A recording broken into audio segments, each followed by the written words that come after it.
দুইটা সময় তওবা করে লাভ নাই। একটা হচ্ছে মৌতের যন্ত্রণা শুরু হয়ে গেলে, মৃত্যুর যন্ত্রণা শুরু হয়ে গেলে আগে পা থেকে শুরু হয়ে আস্তে আস্তে গলার দিকে আসে।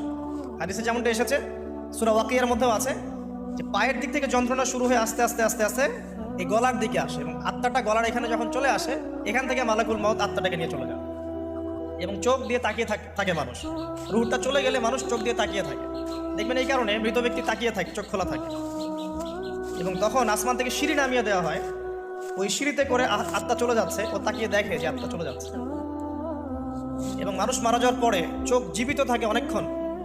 মেডিকেল সায়েন্স যারা পড়েছে তাদেরকে জিজ্ঞাসা করবে, মানুষ ডেড হয়ে গেলেও চোখ দেখবেন আরও কয়েক ঘন্টা, হয়তো আরও নির্দিষ্ট একটা সময় পর্যন্ত চোখটা কিন্তু জীবিত থাকে।